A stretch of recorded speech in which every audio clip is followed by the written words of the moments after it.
Unang tinawag ni Kuya si Alex sa confession room. Bilang ating mga ina ay ang ilaw ng ating tahanan, Apo. ikaw ay papasok sa isang dark room. At sa dark room ay may isang lampara na kinakailangan ninyong pailawin. Yun ay kung nais niyong imbitahan ang inyong ina. Matapos mo itong sindihan, sasabihin mo ang iyong mensahe sa harapan ng lampara. Hi Ma, so first of all gusto kong sabihin na miss na kita and ayun, sana this Mother's Day makasama kita. So ni-invite kita na pumunta dito and sana makapunta ka kasi miss na kita. Thank you very much for everything and I love you so much, Ma. Hanggang sumunod na rin ang ibang housemates. Parang may doubts po ako if pupunta yung mom ko. Tatakot din po ako na baka po may hindi po siyang nagustuhang nakita sa akin dito. Pero gusto ko po siya makita. Gusto ko po makita yung mom ko kasi na-miss ko na po siya.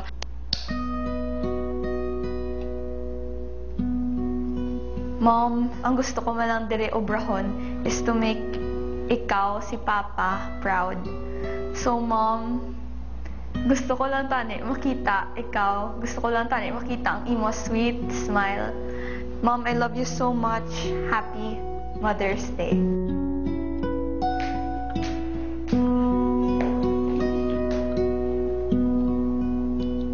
Dahil sana kita imbitahin dito sa bahay ni Kuya. Gusto ko sana matikman ng yakap mo. May sumama man na loob sa akin o sa'yo. Sana dito mapag-usapan natin. Tsaka Ma, sana pumunta ka. Inaasahan ka po ng iyong anak. Gaano ba kahalaga sa'yo na makita siya, makasama siya? Sobrang halaga po, Kuya, kasi po, lalo na po sa panahon natin nung nawawalan ako ng confidence, siya yung nagpapa-inspired sa akin. Gusto po kitang imbitahan kasi po parang nawawalan ako ng loob. Gusto ko po kitang makita. Gusto po kitang makasama.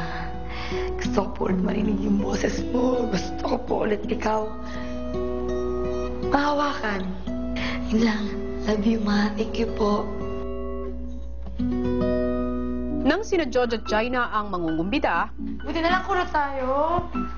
Bago ang lahat, may mahalagang tanong ako sa inyo. Yes, okay po. Gaano kahalaga para sa inyo ang pagiging kulot nyo ngayon? Ay, kulot? Ano? Kulog? Anong kulog? Ano po? Kulot. Kulot?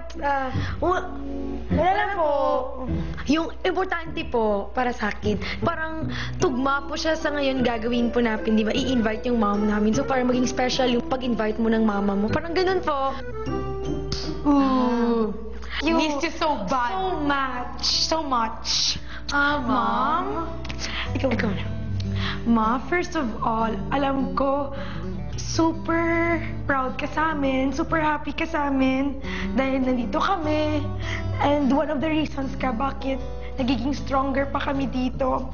So, Mom, ang pagpunta mo dito as in relief na, grabe, puso ko sasabog. Mom, minsan lang to, please, Mom, pumunta ka na kasi parang like, oh my God, I need it so bad. Ma, hindi naman, gustong-gusto ko makita ka, promise. Okay, Ma. Mom, See you, Ma, kailangan pumunta dito. Sobra. Alam ko, hindi mo kayo matitiis. sumunod naman si Maurice. Ako lang masaya, syempre, kasi makikita mo yung mama mo. Saya kaya nun. Mama ko yun eh. Best friend ko na din yun. Sa tingin mo, ano pang ginagawa ng nanay mo ngayon? Sino kasama ng mama mo? Yung 5 kong kapatid ko ya. Kung luluwas ang iyong mama, sino babantay? Ewan. Hindi ko alam. Tatanungin kita, iimbitahan mo ba ang iyong ina na pumunta rito? Ano ba? Guguluhan ako. Bakit ka naguguluhan?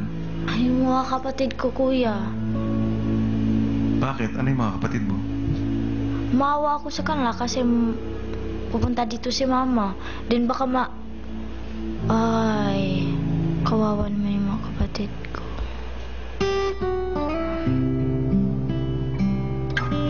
Ang dami kasi nila eh.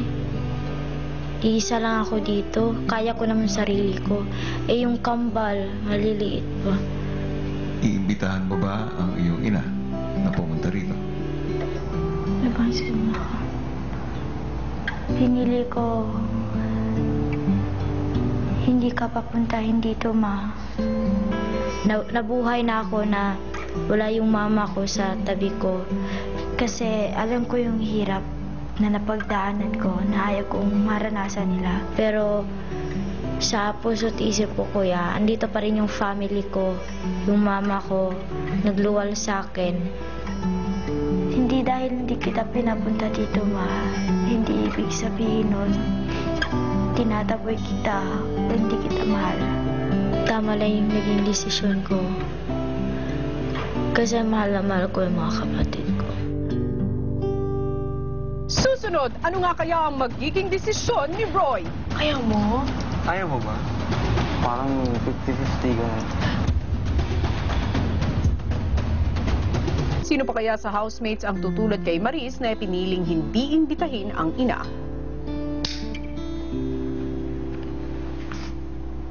Ma, gusto kita pumunta dito kasi miss din ako. Basta, sobrang speechless na ako.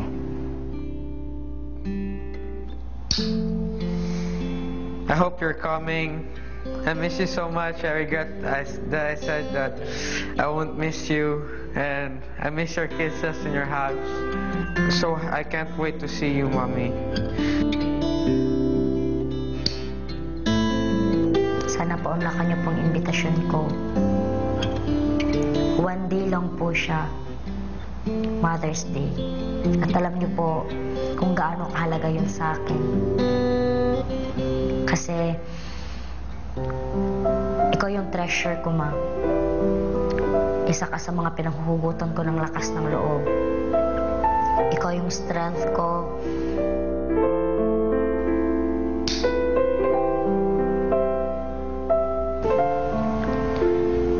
Namiss na kita hug, namiss na kita kiss.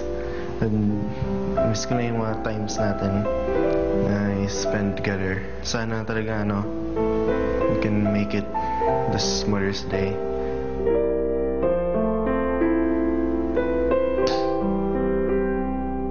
Sino ang tumakbo sa isipan mo na imbitahan mo?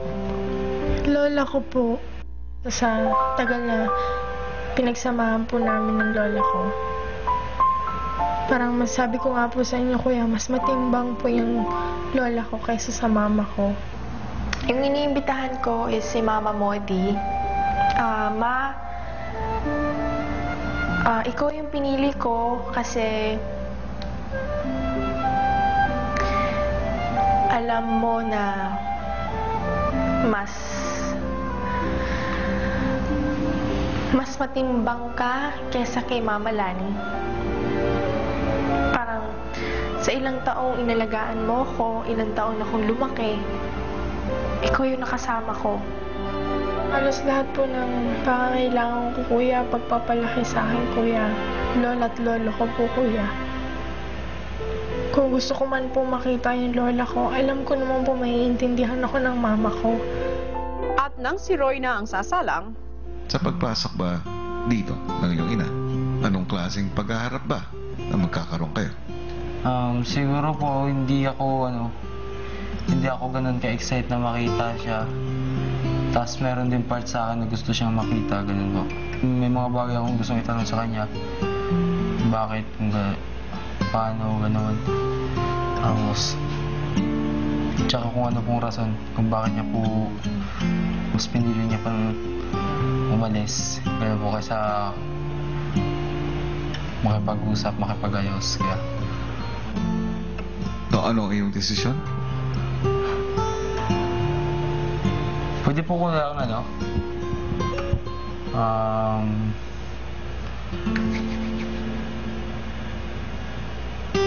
lumabas po muna ako kahit ilang minuto kaya tapos babalik po ako.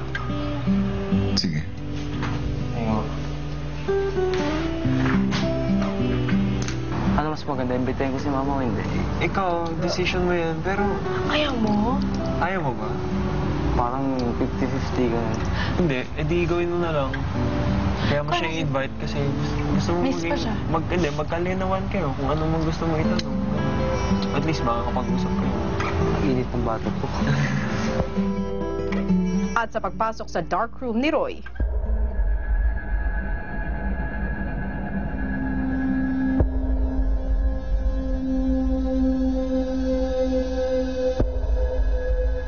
Ma, di ko po pala inano yung pag-imbita ngayon sa'yo kasi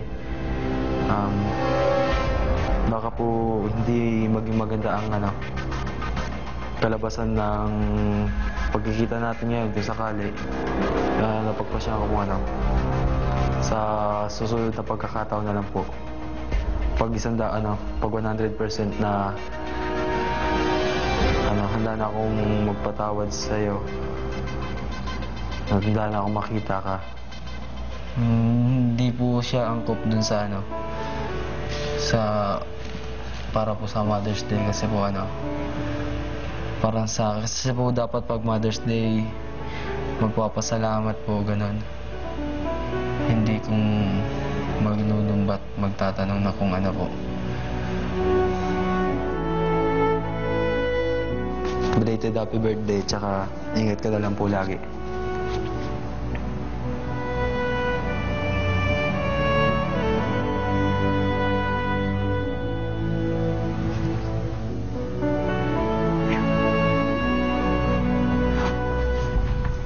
bukas sa PBB 18 Edition 4. Ito na ang takdang oras para malaman nyo kung sino sa inyo ang makakapiling ang inyong mga ina. Hi, Tita!